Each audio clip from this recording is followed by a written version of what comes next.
Oh, for the first time ever, it did not try to take that. That one was good. Yes. This is great news. The latest Rivian Autonomy update is a solid improvement.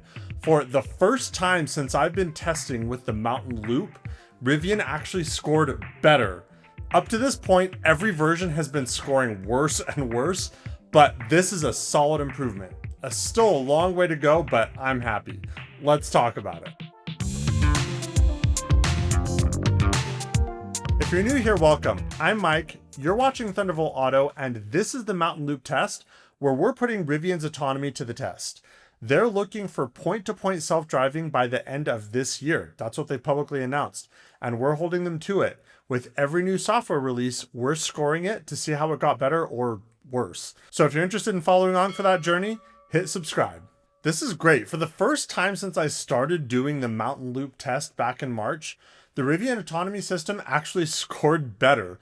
Believe it or not, it's actually been scoring progressively worse and worse with each new release.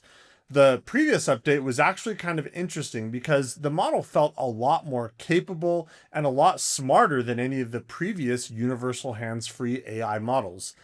But because of that, it seemed to have a lot more collision and run-ins with the safety harness running around that AI model, and it caused a lot of weird behaviors and audible warnings and all kinds of things that kind of chipped away at the score. And in this version, while it's not like a crazy night and day difference, they made a lot of meaningful improvements that smoothed out the experience by a lot. And there's a lot to talk about here. So I'll leave some chapter markers down below if you want to skip to the part that interests you most. But I'm going to talk about the improvements that we've seen with this particular software version, as well as the things that have actually gotten worse. And I want to take a minute about what this means for the launch of the R2, because we're getting very close to the launch and autonomy is kind of a big deal for R2. Then we'll show the road test and I'll go over the score at the end. So you're welcome to use the chapter markers down below to skip ahead, but let's get into it. And real quick, I just want to give a quick shout out to Vion for sponsoring this video. They sent me out some sunshades for the R1S, and they do a fabulous job of rejecting heat. So as we get into the summer heat, I highly recommend checking them out. You can use my discount code TVOLT to get 10% off. Let's start by talking about what improved with this universal hands-free model. And it seems that the name of the game with this one is refinement. Everything is just way smoother. All of its longitudinal inputs, that's acceleration and braking, as well as lateral inputs, the steering. And this is especially noticeable with lane change on demand, and this is actually specifically called out in the release notes on this one. When you were in spicy mode particularly, if you queued an automatic lane change, it was definitely kind of a jarring experience. It would just yeet you over into the next lane. And while I appreciated the swiftness of the lane change, it wasn't necessarily the most smooth experience. And they've really smoothed it out in this one, so it's a lot less of a, whiplashy kind of inducing moment, and it glides over. And not to say that the lane changes happen slowly, but there's actually another improvement with the lane changes that they didn't call out that I really appreciate. And that's when you're in spicy mode, when you're in heavy traffic, it seems to make lane changes into a lot tighter spaces than it used to. In previous versions of the autonomy software, it felt like it just wanted 2 acres of space in front of and behind the vehicle before it would get over into the next lane. And now it seems to be getting a little bit tighter. And I still think that there's room to go even tighter on the tolerances for changing in tight traffic, but it does seem to be drastically improved. Another place where that smoothness is very noticeable is when there's cut-ins, when people cut in front of you in front of traffic, or when you're on city streets and there's a car turning left going across. This was already improved with the previous version, but it's got even better with this one, to where it doesn't just unnecessarily stab on the brakes when a vehicle is crossing in front of your path really far away. If you are close enough that you do need to slow down, it does react and it reacts promptly, but it still isn't just like an abrupt stab on the brakes. It's a lot smoother of a slowdown. And, same thing on the freeway when someone cuts you off, it's a lot smoother of a reaction. So I really appreciate that. It goes a long way to making you feel a lot more confident with the model. Another very nice improvement for this version of the software is turn-off behavior. In previous software versions, if the lanes split or were merging together, the system had a tendency to just narrow itself kind of in the middle of that split instead of staying in the lane that you are already traveling in. And you'll actually see that come into play on today's road test, so stay tuned for that because it definitely does help. And on the freeway, it doesn't come into play quite as much here in Utah because almost all of the exits have, a little dashed shadow line that kind of helps the system. But on the side streets where there are no dash shadow lines, I definitely noticed. And I'm hearing from drivers in other states where they don't have those dashed shadow lines that it's a huge improvement. But as always, when training AI models, it's not necessarily a linear progression of improvement. There's always going to be something that gets a little bit worse along the way. And there were a couple of those in this software version. And ironically, one of this software update's biggest improvements, lane changes, is also one of the biggest regressions. There's this very strange behavior that I have had happen multiple times at this point. I'm not going to say that it happens often, but it has happened a significant number of times where I queue a lane change on demand, it gets all the way over into the next lane, and rather than turning off the turn signal and staying in that lane, it just immediately changes back to the lane that I started in and undoes the lane change. And to be fair, it's not like it's doing this unsafely. It is staying very clear of other vehicles on the road. It's just very socially awkward. People are looking at you going down the freeway wondering why you changed lanes and then immediately changed back. So that's a weird quirk that definitely needs to get worked out. I haven't necessarily been able to decipher the pattern of what triggers this behavior to happen. It could have something to do with back-to-back lane changes when you're merging onto or off of the freeway, but I'll need some more time testing to be sure of that. And speaking of which, there is a quality of life improvement that I'm hoping that Rivian makes with back-to-back lane changes. And that's basically the buffer that happens between lane changes. And what I mean by that is it completes the lane change, but it doesn't mark that process as completed until a second or two after you've been driving in the lane. Originally, the way that this behavior manifested is the turn signal would continue to blink for a couple of seconds after you were done with the lane change, and it was just kind of socially awkward. Then Rivian updated the behavior to turn off the turn signal immediately, but if you tried to turn the turn signal on again to cue another lane change, it would either just reject that lane change or it would just sit there and blink away but never actually execute another lane change because you queued that next lane change before the previous one was marked as finished.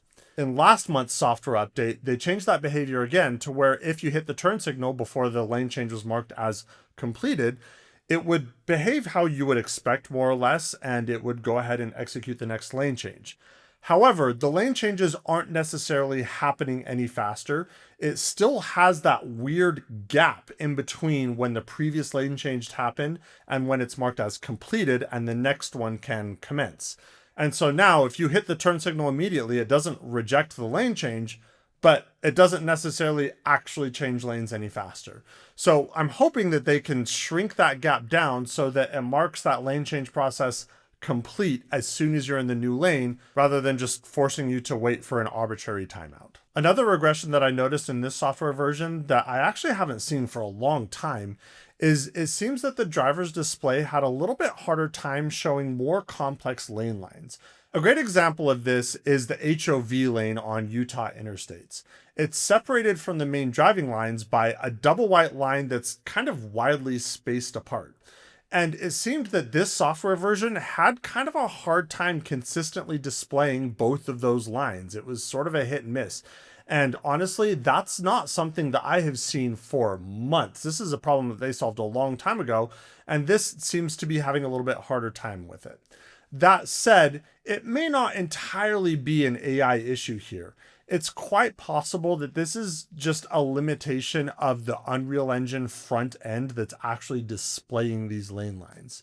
This is honestly something that, given the chance, I would love to chat with the engineering team to understand a little bit more how the handoff works from the autonomy system to the 3D visualization. Because it seems that the 3D visualization does a decent job of showing us what the AI is seeing, although there are times that the front end is not fully able to display all of the lane lines as they are. There's several times when I clearly see all of the vehicles around and a very clear path that the AI has to follow the road, but momentarily there's no lane lines actually showing on the display. And obviously the system is seeing them because it's following the road and it's not throwing up any warnings. But just kind of an interesting thing that I've been taking note of over the last few months. That said, I'm sure this is not lost on the UX team, and I would be very surprised if they weren't building out a more robust system for the Unreal Engine front end to show more accurately all of the different lane lines and markings and signs. Because as we get closer to point self-driving, we're going to need a lot more detail showing, traffic lights and signs and lane markers and things like that. But that's enough rambling about just the tiniest minutia that probably 99% of people won't notice or care about. Let's talk about R2 and where Rivian needs to go with autonomy before R2 launches. We've got just a couple of weeks until June, and that's when they said they're going to start shipping these out to customers. And autonomy is going to be a huge play. I mean, they've already talked about what's happening with Gen 3, but even on the Gen 2 hardware launch edition of the R2, they absolutely need to nail it. And this is just as much a business strategy thing as it is an engineering thing, because Rivian has put immense amount of money into developing their hardware stack.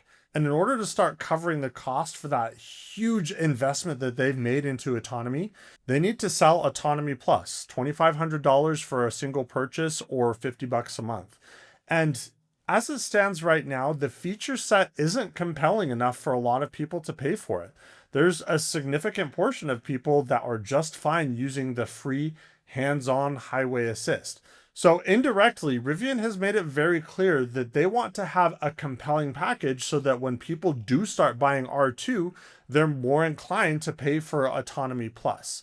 So this is just my educated guess based on what I've been seeing and hearing from Rivian. But I'm assuming that either just before the launch of R2 or near after is when we're going to see a whole bunch of new features drop for the Autonomy Plus subscription, because they need to make Autonomy Plus look as attractive as possible for people to want to pay for it. For what it's worth right now, the next feature that Rivian has openly talked about releasing is end-to-end full autonomy on the highway, where from on-ramp to off-ramp, it'll automatically choose when to do lane changes, it'll take interchanges, and it'll handle everything autonomously. So it's a miniature point-to-point. And based on my observations, I think that the system is actually pretty capable of doing that right now if they wanted to. That said, Rivian does tend to play it a little bit more cautiously with their autonomy system.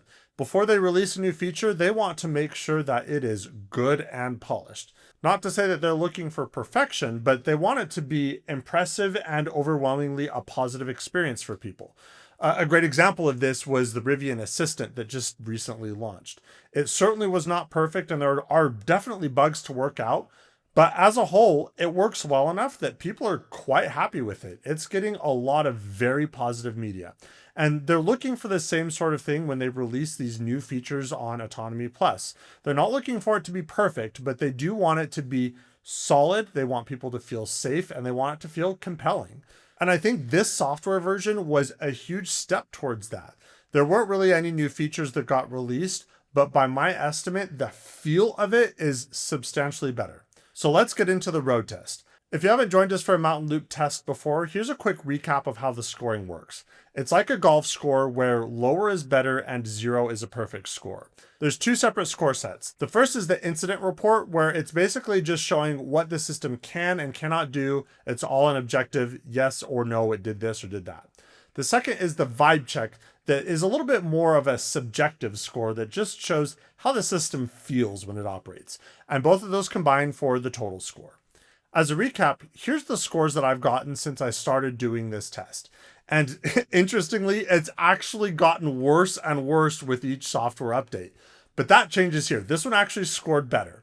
So without further ado, let's get into the road test and then talk about that score. Okay, we're starting off. And unavailable right now. Will not engage on this road. We always start off this test very strong. I don't know that there's going to be a ton that's going to make a difference with the incident report, the subjective, or sorry, the objective on this. We need to put that water bottle over here so it's not clicking around. I don't know if there's going to be much of a difference. All right, Mr. Impatient Subaru, man, geez. We got some road raging happening over here. But on this software version, the big focus seems to have been on smoothness rather than on, larger driving behaviors. That said, I have been hearing a lot of reports that the turn-off behaviors improved. So we at least will see some sort of improvement there. And disengagement to follow the route here.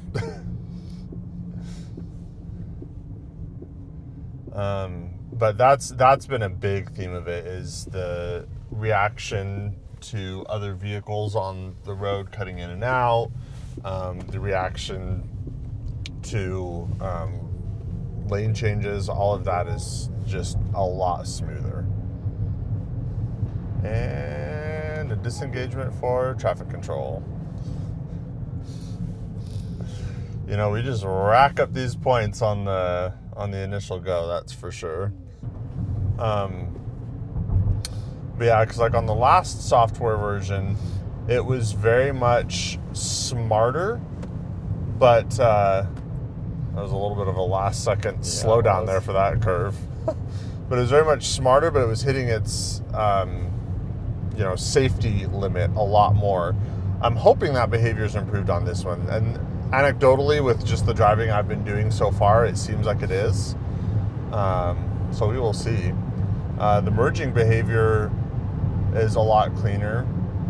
Obviously, we're not seeing it right now with other vehicles around us, but it does seem like it's reacting more to vehicles in other lanes while you're completing a merge. It still isn't reacting the way that it should for a merge, but it does seem to at least be a little bit more aware. I'm also curious to see if they have made any changes to the lane changing behavior up here. Oh, we're going to do a lane change to get over out of the way of this semi. So that's a discretionary lane change right there. And I'll do a discretionary lane change to go back for that pullover vehicle. But yeah, this exit up here, I'm curious to see what it'll do, because this is the exit where it has consistently had issues with doing lane changes because of the weird pre-mapped geofence for where automatic lane changes are and are not allowed. And, on the last one, it actually caused some weird behaviors worse than previous versions, where it was actually fighting me on a manual lane change and just disengaged when I tried to do a manual lane change. So that wasn't great behavior. Another interesting thing I've noticed with the lane changes on this software version, and it's happened multiple times at this point, where it'll complete the lane change like 90%. You are almost entirely in the new lane, like to the point where it should just be like recomposing itself and turning off the turn signal.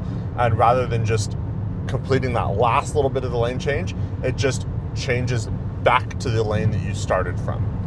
And I've noticed that 3 times so far on the software version, which is so weird. And it's not because it's trying to avoid another vehicle. All of the lanes are entirely clear. It just,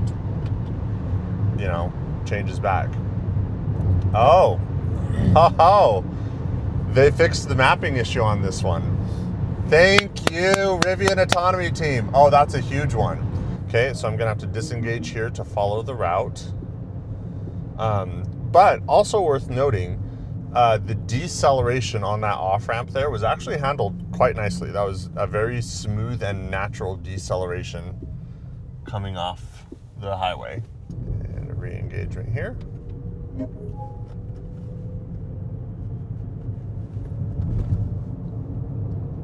Okay, and handled that very nicely. That is the intersection where previously it got confused which lane it should go into and changed lanes mid-intersection. you know, it was kind of a one-time deal there, but it handled that as previous versions did and as it should. So we're already seeing some good improvements on this one. So it feels to me like what Rivian is doing here is they're really making the model a lot more solid, and they're trying to get the actual AI model as solid as possible before they start introducing new features. Okay, and disengagement to follow the route here, turning right.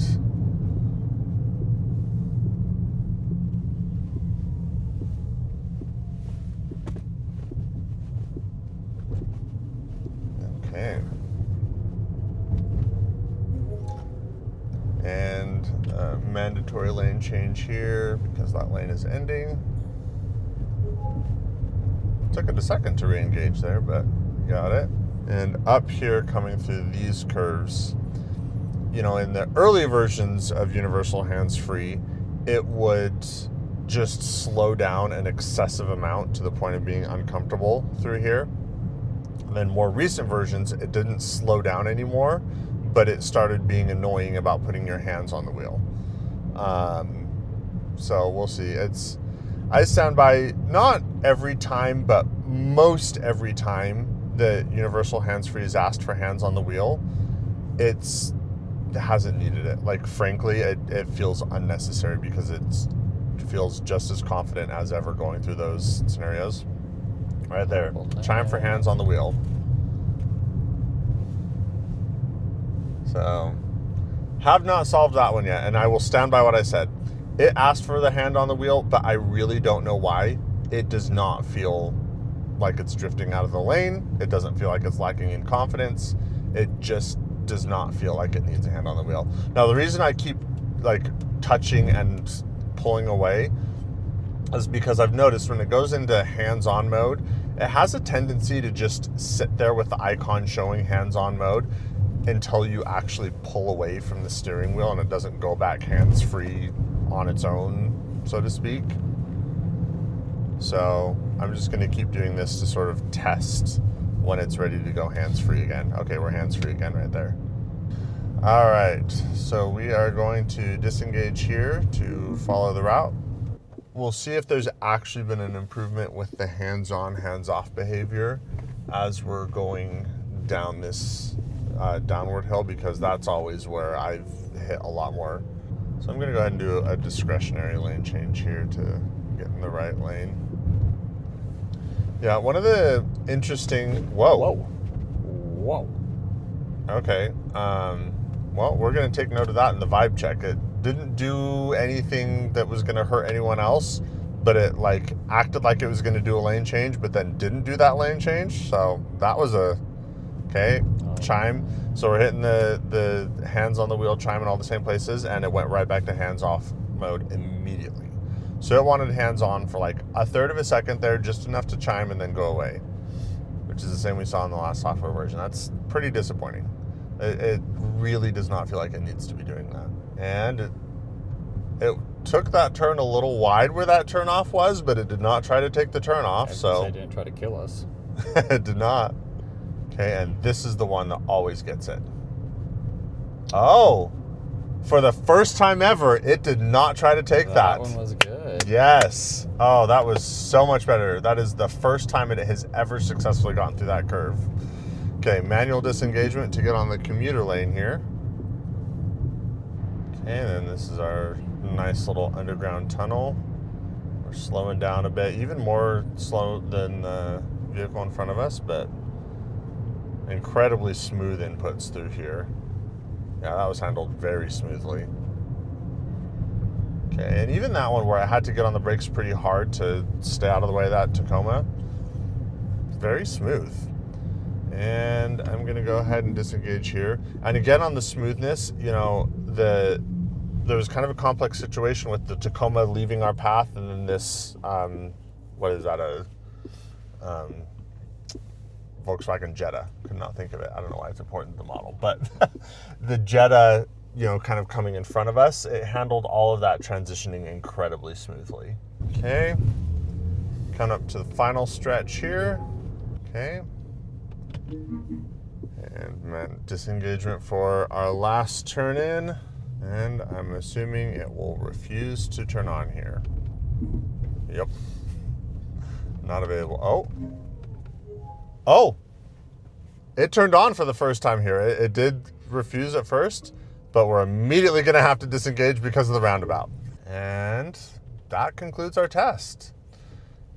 So that feels like a solid improvement. Not a massive improvement, but a solid improvement. Honestly, I'm very pleased with that result. It's not like it was a massive change, but it was a very solid improvement in a lot of meaningful ways. As I was saying before, it feels like they're really trying to dial in this AI driving model to get it as good as possible before they hit go on the new software features. It honestly feels like they could probably release some of those new software features now, but they just want to make sure that that model is as good as possible before they do it. And the smoothness really helped here. It seems like it's having a lot fewer collisions with the harness.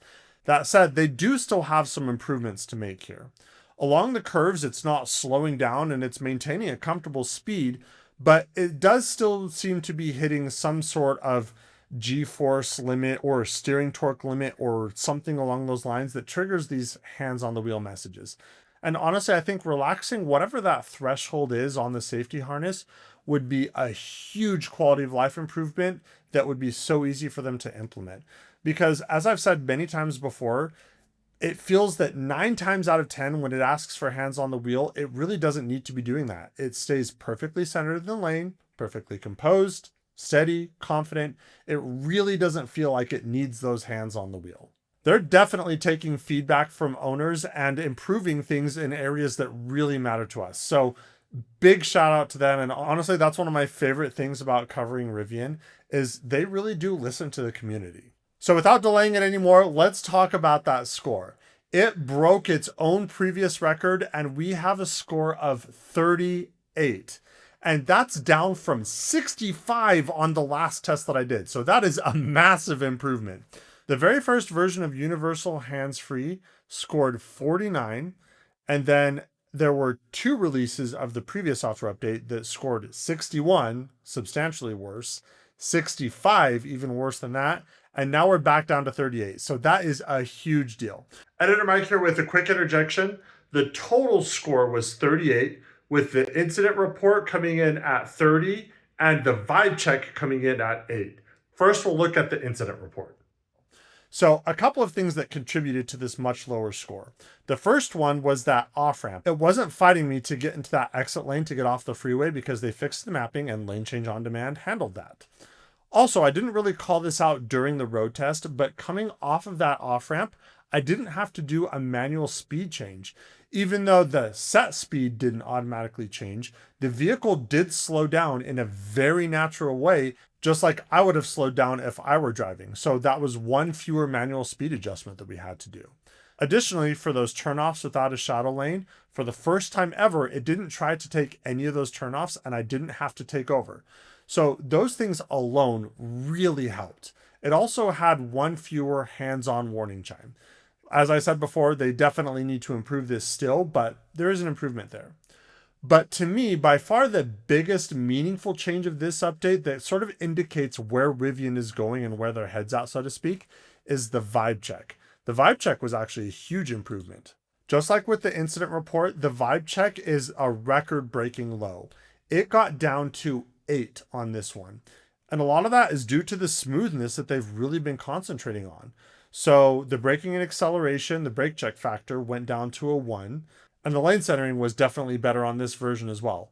On the previous software release, occasionally, but not always, it tended to hug the left side of the lane, but this one seems to be perfectly centered almost all of the time.